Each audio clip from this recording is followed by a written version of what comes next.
Hey y'all, it's Tom from Garage Gym Revisited. Last week, CrossFit announced that GORUCK would be their new official apparel and footwear sponsor. And I kind of want to talk about this. I would like to look at 4 different kind of questions that we have in the new CrossFit GORUCK partnership world. I got something to say.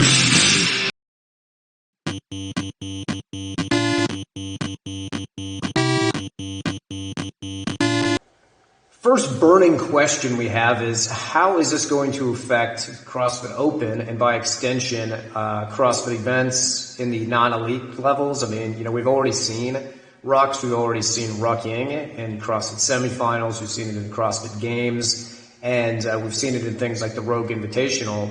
But how about in the CrossFit Open? I mean, it seems like year after year we're seeing more and more new niche, interesting, if you will, exercises being added as, things to further challenge athletes, but in some ways, in my opinion, just as an excuse to sell you more stuff. So is it really out of the question that we might see some rucked type of events, rucked type of movements in the CrossFit Open? I mean, you think back to like even the pandemic days where we knew that there was a lot of gyms, people didn't have access to gyms and people didn't have access to stuff, so it had to get a little more creative. Now, in that sense, how much more of a benefit would it be to, just be able to throw on a ruck and make your burpees a little bit more difficult, make your push-ups a little bit more difficult, or to, do a ruck clean? I'm sure the purists out there hate hearing those types of things. But again, it kind of raises a lot of questions. It raises a lot of, opportunities for, will there be something different in the Open moving forward that involves rucking events? Now, it seems a little bit crazy again to the CrossFit purists who would say, hey man, I'd never use a ruck. But these are the same people who are okay with things like shuttle runs. So I guess you pick your poison. And by extension, I mean, if you're running a more or less local competition and you got to put out a ton of money to put this thing on, and you're already, you're going to have to put out money for the rowers, you're going to have to put out money or borrow the weights, plates, dumbbells, kettlebells, any of that crap.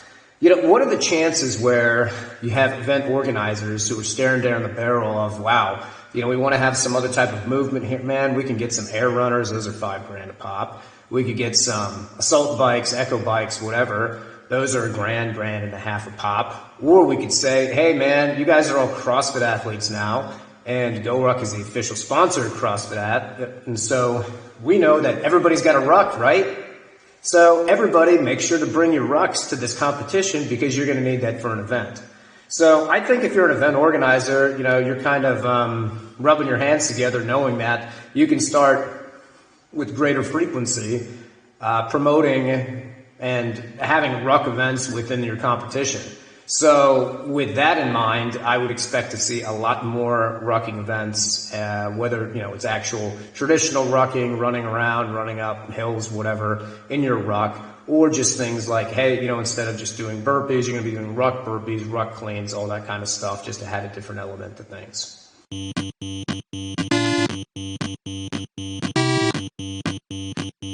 Second burning question, how is this going to affect things like the semifinals, the CrossFit Games, and large-scale events like the Rogue Invitational, where we're already used to seeing rucking, we're already used to seeing rucks coming out, and they've been used since, 2019. So they're not so much of a niche or a novelty at this point, because again, what started as a glorified ruck run in 2019 CrossFit Games. Last year at the 2023 semifinals, we had, people doing these crazy complexes up on the rings, which I attempted with little success.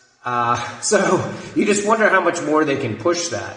Obviously, the athletes, most of them had little trouble with these things, and so their capabilities and capacities are a lot better than, me, random dude making videos in my upstairs with a bunch of rucks in the background kind of guy. But, you just wonder where else they're going to take it and what else they're going to be doing in those events. I'm not sure the extent of things you can really do with the ruck. They certainly can be used to make a lot of kind of basic movements more difficult due to obviously, them being kind of awkward, them being heavy, but where really is the limit with that?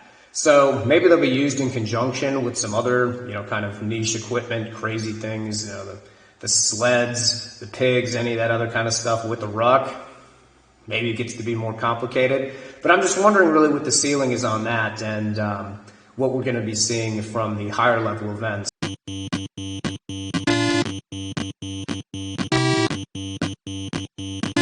Third thing that's interesting is what's going on with the crossover with CrossFit athletes. Now, you look at things such as the GORUCK Games. That is a thing if you're not familiar with that. Over the last few years, GORUCK itself has put on events like sort of a functional fitness type of thing, functional fitness type of championship with elements of CrossFit, but again, using rucks.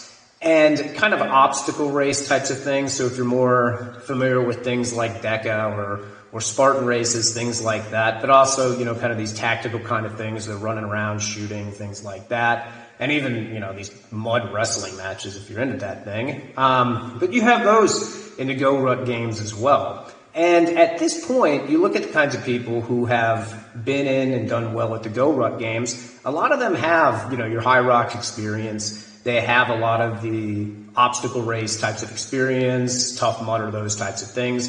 But you don't have that many where it's the overlap of the CrossFit world and GORUCK yet. Now, in years past, you've had guys like Hunter McIntyre, who was, more of kind of like a high rocks guy, but he was at, CrossFit Games in the past. He's done very well at that event. But in the most recent edition of it, any of the men who made the top 8, none of them have any kind of CrossFit history for the last few years. If you look at the women, you see a few more familiar faces. Margot Alvarez, she was in the top 8. Lauren Weeks, regional athlete, she was in the top 8. But you definitely have more of your, obstacle race type of people and high rocks people in these events than you do your traditional CrossFitters. So you just wonder, now that that partnership is there, will we see more CrossFitters who are getting into GORUCK type of events and becoming more of kind of presence within GORUCK, whether they're ambassadors or just anything else to do with the company? How's that crossover going to go with CrossFit?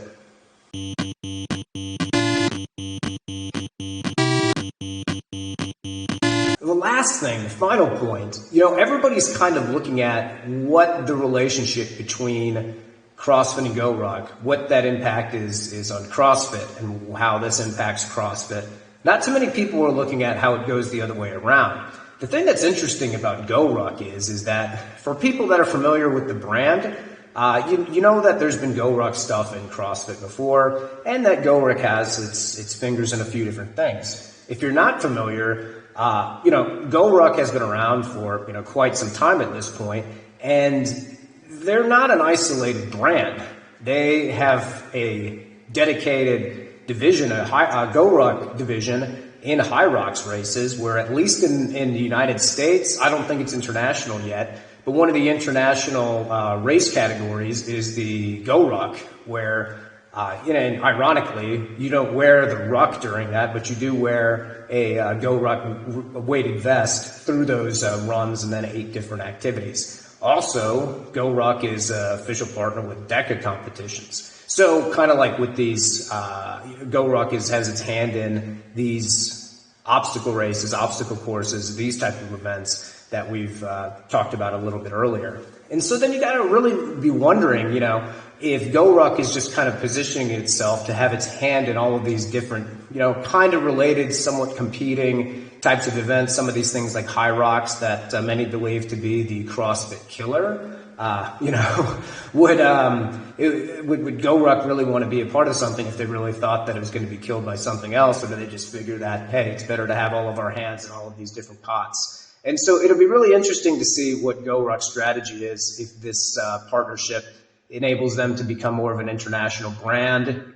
You don't see GORUCK stuff as much as places, Europe and just the rest of the world. And so maybe with this partnership, it really helps to expand them as an international brand more so than as a U.S., more of a patriotic, rucking type of brand. So those are the 4 big kind of burning questions that I had today in terms of the partnership between GORUCK and CrossFit. I think it would be an interesting time to see how this all plays out.